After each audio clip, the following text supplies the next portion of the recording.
আরে সুজয় দাদা, তা তুমি বুঝি বাজার থেকে ফিরছো? হ্যাঁ রে রামু, তা তুই এই বৃষ্টির মধ্যে কোথায় চললি?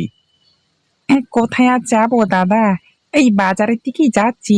বউ বললো ঘরে নাকি তরকারি কিছুই নাই।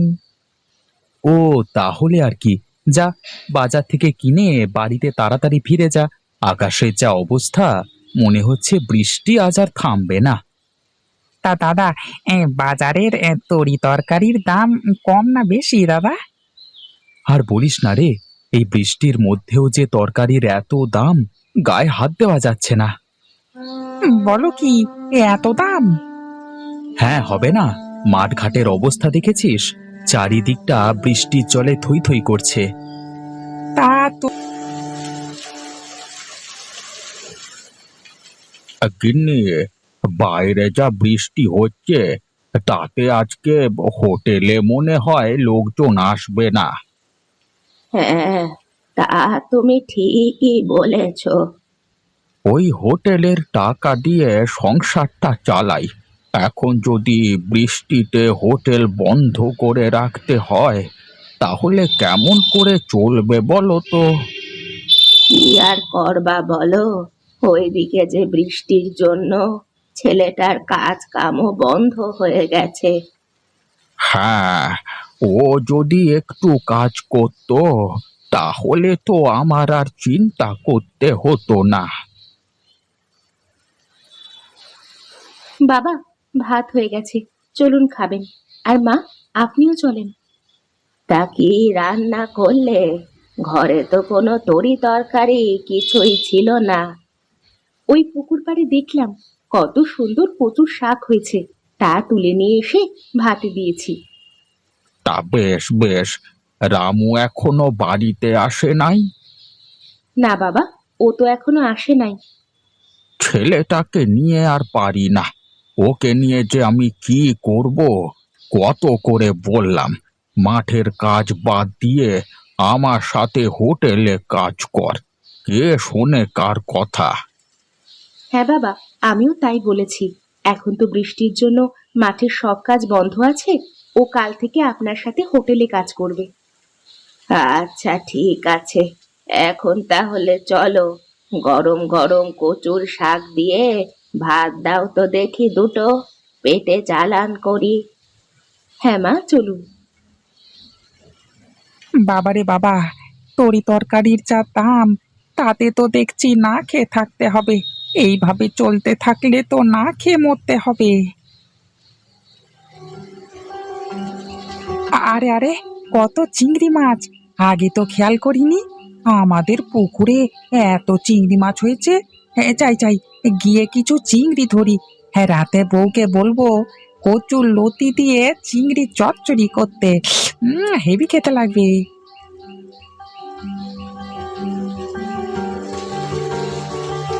বাবা, বলছিলাম কি, এখন হোটেলে না গেলে হয় না? না বৌমা, তার কেমন করে হয়? এইভাবে বাড়িতে বসে থাকলে তো সংসারটা চলবে না। আর বাড়িতে বসে থাকবার থেকে যাই, হোটেলে গিয়ে বসে থাকি, যদি কিছু বিক্রি হয়। আচ্ছা, যাও তাহলে, তবে সাবধানে যেও। হ্যাঁ হ্যাঁ, সে নিয়ে তুমি চিন্তা করো না। আর বৌমা, রামু আসলে ওকে বলো গরুর জন্য মাঠ থেকে কিছু ঘাস নিয়ে আসতে, কেমন? ঠিক আছে বাবা, আসলে বলবো। হ্যাঁ যাক, অনেক চিংড়ি ধরা হয়েছে। হ্যাঁ যাই, এবার বাড়িতে যাই। বউকে এই চিংড়ি দিলে বউ সুন্দর করে চিংড়ির মালাইকারি বানিয়ে দেবে। আহা, ভাবতেই যেন জিভে জল চলে আসছে। হ্যাঁ হ্যাঁ হ্যাঁ হ্যাঁ।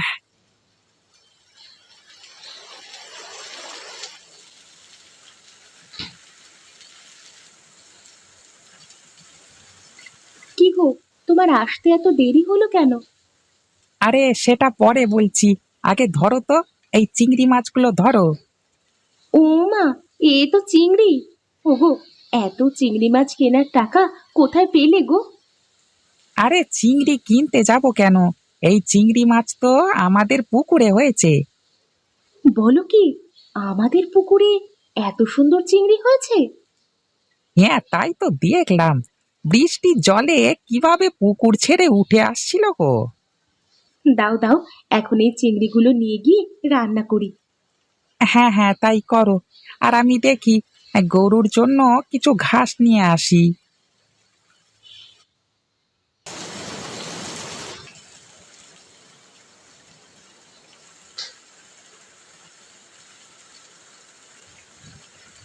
না, সেই কখন থেকে হোটেলটা খুলে বসে আছি, কিন্তু কোনো লোকজন তো আসছে না। এইভাবে হতে থাকলে তো পথে বসতে হবে। আরে, আরে ও মাধব, মাধব, আরে চললি কোথায়? কাকা, এই বাজারই আসলাম। তা একদম হোটেলে আসা বন্ধ করে দিলি যে? বলি আমার থেকেও কি ভালো কোনো হোটেল পেলি নাকি? তা তুমি ঠিকই বলেছ। এই রোজ রোজ তোমার হোটেলের ডাল আর আলু ভর্তা খেতে খেতে মুখটা কেমন যেন পানসে হয়ে গেছে, বুঝলে? হ্যাঁ কাকা, ওই ডাল ভাত আর আলু ভর্তা ভালো লাগে না। তুমি নতুন কিছু নিয়ে এসো, তখন না হয় খেয়ে দেখবো কেমন লাগে। তাই তো। আমার হোটেলে লোকজন আসবে কি করে?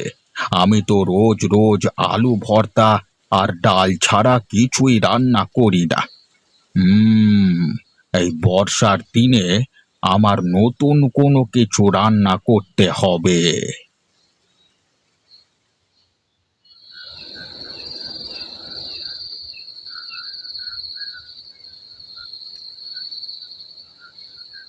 হুম বাড়িতে আজ কেমন যেন নতুন তরকারির সুবাস পাচ্ছি।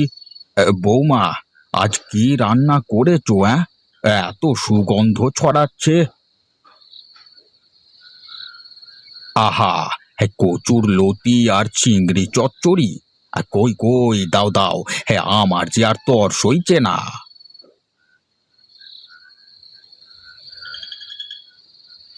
হুম হুম হুম হুম, আহা, অমৃত অমৃত, একদম অমৃত খাচ্ছি।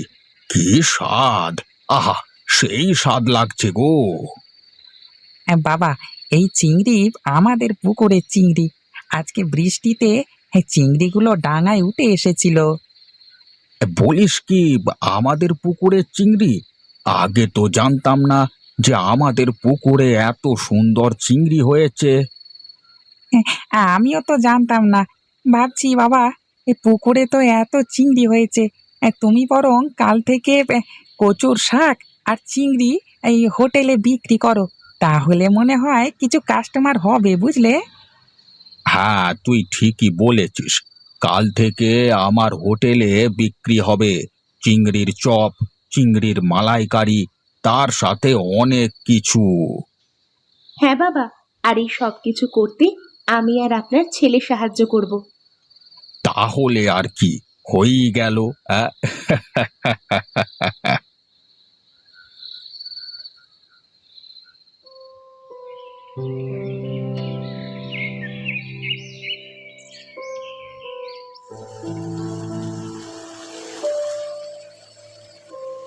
আসেন দাদা, ভাই, কাকা কাকিরা, আসেন আসেন, আমাদের চিংড়ির হোটেলে আসেন। এখানে পাবেন চিংড়ির মালাইকারি, চিংড়ির চপ, চিংড়ির চচ্চড়ি, সাথে থাকছে স্পেশাল অনেকগুলো আইটেম। আসেন আসেন। আরে আরে, এই বর্ষার দিনে চিংড়ির এত কিছু আইটেম এক জায়গায় পাওয়া যাচ্ছে। এই সুযোগ তো হাতছাড়া করা যায় না। যাই যাই, গিয়ে দেখি কেমন লাগে। এই রামু, চিংড়ির কি কি আইটেম আছে সব নিয়ে আয় তো। হ্যাঁ দাদা, তুমি একটু বসো, আমি এক্ষুনি নিয়ে আসছি। আহা, হ্যাঁ, চিংড়ির আইটেমগুলো থেকে তো দেখছি সেই গন্ধ বের হচ্ছে রে। দাদা, শুধু গন্ধ নিলেই হবে নাকি? এ দেখো কেমন লাগে।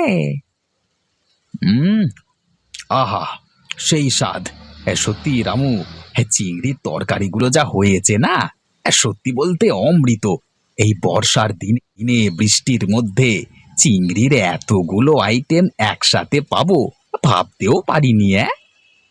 হ্যাঁ দাদা, এখন থেকে রোজ কিন্তু আসতে হবে বলে রাখলুম। আরে রোজ আসবো মানে? বাড়িতে গিয়ে বউকে বলবো রান্না করা বন্ধ করে দিতে। এত কম টাকায় এত কিছু আহা ভাবা যায় না গো। তা রামু, কত হলো? ওই ওই 50 টাকা। বেশ বেশ, এই নে, টাকাটা ধর। আসেন দাদা ভাই কাকা কাকিরা, আসেন আসেন আমাদের চিংড়ির হোটেলে আসেন। এখানে পাবেন চিংড়ির মালাইকারি, চিংড়ির চপ, চিংড়ির চচ্চড়ি, সাথে থাকছে স্পেশাল অনেকগুলো আইটেম। আসেন আসেন।